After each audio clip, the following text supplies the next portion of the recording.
saya Anas. Kali ini saya akan menjelaskan intervensi fisioterapi pada penderita osteogenesis imperfecta, di mana penyakit tersebut disebabkan oleh rusaknya gen, di mana gen tersebut bertanggung jawab pada pembentukan tulang, sehingga pada penderita osteogenesis imperfecta itu akan mengakibatkan mudahnya patah tulang pada si penderita tersebut.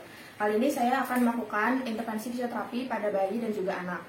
Nah, untuk yang pada bayi yaitu kita juga memerlukan handuk untuk meminimalkan gesekan antara badan pasien dan juga pada permukaan bendanya. Lalu kita berikan gerakan-gerakan yang ringan dan juga lembut untuk mengangkat pasien, yaitu dengan melakukan support pada bagian leher, lalu pada bagian kepala dan juga sedikit pada bagian shoulder dan juga pada bagian terangnya. Lalu tangan yang sebelahnya kita akan berikan support pada bagian hip, terang dan juga sedikit pada bagian tungkai. Lalu kita angkat, lalu kita arahkan seperti ini. Nah, pada posisi seperti ini itu juga akan menstimulasi penguatan otot pada bagian back muscle-nya saat kita mengangkat pasien untuk menggendong. Gitu. Nah, seperti ini lakukan pijatan-pijatan akan menyamankan si pasien juga. Lalu kita turunkan kembali ke tempat tidurnya dengan gerakan yang lebih ringan lagi. Lalu kita minta juga kita bisa melakukan latihan, yaitu dengan memberikan mainan seperti ini, diletakkan di area sekitar kepala untuk menstimulasi visual dan juga motorik pasien. Di sini si bayi ini akan mengikuti kemana geraknya si mainan ini akan bergerak seperti itu. Lalu kita juga bisa memberikan penguatan otot pada bagian backnya juga dengan mengarahkan pasien ke arah samping atau side lying, yaitu dengan memberikan support pada area ini. Lalu kita berikan support juga pada seluruh tubuhnya untuk membalikan ke arah samping. Di sini kita juga memerlukan handuk, gulungan handuk atau selimut yang sangat lembut. Nah, seperti ini. Jadi posisi bayi itu akan menyamping seperti ini. Lalu kita berikan stimulasi mainan di area sampingnya. Biasanya bayi itu cenderung akan menangkap atau menjangkau area mainan ini, seperti itu. Ini tadi. Lalu yang ketiga itu gerakan ini akan lebih dianjurkan untuk dilakukan oleh 2 orang. Jadi untuk 1 orangnya itu akan memegang area seperti yang tadi, hip lalu leher. Lalu yang 1 orangnya lagi akan memegang atau mensupport pada area sebelah leher depan dan juga badan bagian depan. Jadi yang satunya seperti ini dan satunya seperti ini. Sehingga gerakannya itu akan menstimulasi otot-otot pada seluruh tubuh, misalnya pada daerah leher, area lengan, terang, abdomen dan juga bagian tungkai. Nah, perlu diingatlah kembali untuk melakukan gerakan ini akan lebih dianjurkan dilakukan oleh 2 orang agar supportnya itu akan lebih maksimal sehingga meminimalisir gerakan untuk terjadinya patah tulang di bayi tersebut. Yang kedua, saya akan menjelaskan intervensi fisioterapi pada penderita osteogenesis imperfecta pada anak. Jadi yang pertama yang wajib atau sering dilakukan oleh fisioterapi adalah memberikan terapi di dalam air atau hidroterapi atau di dalam kolam renang. Jadi air itu kan sifatnya akan mengurangi gesekan antara badan pasien dan juga permukaan air atau permukaan barang. Jadi gerakan itu akan lebih ringan dilakukan oleh pasien.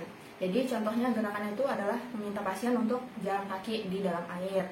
Lalu misalnya kita meminta pasien juga untuk menendang-nendang air, atau bisa kita instruksikan melakukan gerakan-gerakan memukul-mukul air, dan juga mungkin kita bisa berikan permainan bola di dalam air. Jadi kita minta untuk pasien itu melemparkan bola tersebut ke arah kita, dan kita juga akan melemparkan ke arah pasien tersebut untuk menangkapnya.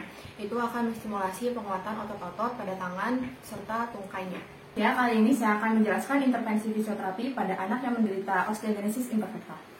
Yang pertama, kita akan menginstruksikan pasien untuk melakukan posisi duduk. Nah, duduk ya.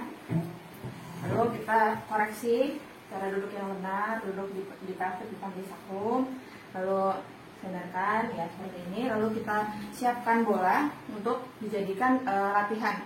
Jadi exercise climbing-nya itu adalah melemparkan bola ke arah baskom seperti itu. Lalu kita ajarkan terlebih dahulu untuk gerakan untuk melempar bola itu seperti apa. Nah, kita support tangannya seperti ini dengan gerakan yang gentle. Ya, coba ini pegang ya, lempar ke arah sana, coba lagi, coba ke arah sana, ya, seperti itu. Lakukan gerakan seperti ini berulang kali dan juga di tangan yang sebelah lainnya, arahnya, ya, lagi.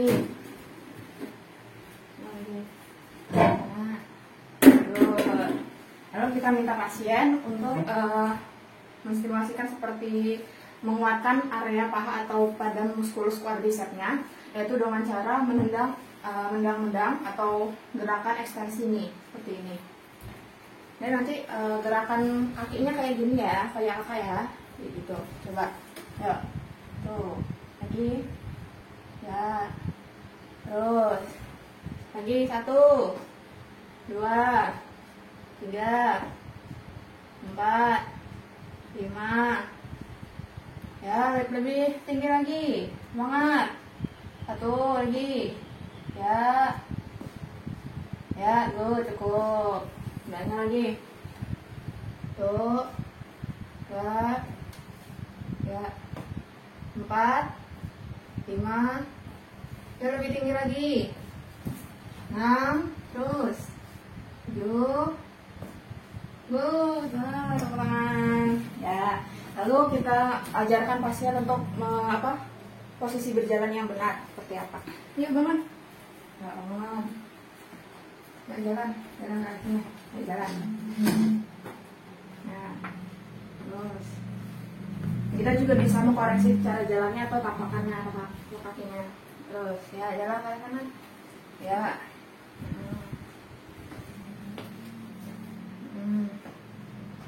Ya berhenti, coba berhenti, kakinya benerin dengan gerakan yang lembut.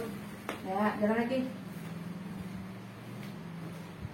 Ya, sekarang kita berikan obstacle, yaitu dengan berikan seperti tangga atau undakan.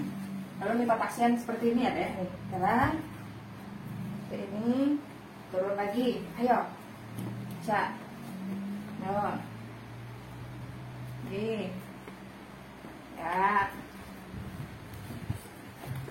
lagi balik lagi, ayo, kaki kanan, kiri, turun, ya, balik lagi, kaki kirinya dulu, ya, terus kaki kirinya, ya, jalan. Jadi kesimpulannya, untuk intervensi fisioterapi pada penderita osteogenesis imperfecta adalah melakukan gerakan-gerakan atau latihan itu dengan gentle, ringan, dan juga tanpa ada paksaan. Dan juga kalau misalnya pada pasien bayi, itu dihindarkan gerakan seperti putar atau twisting, lalu berikan pushing atau berikan tekanan atau berikan pulling atau menarik si sendi-sendinya itu karena akan menyebabkan risiko patah tulang itu akan lebih besar pada bayi tersebut.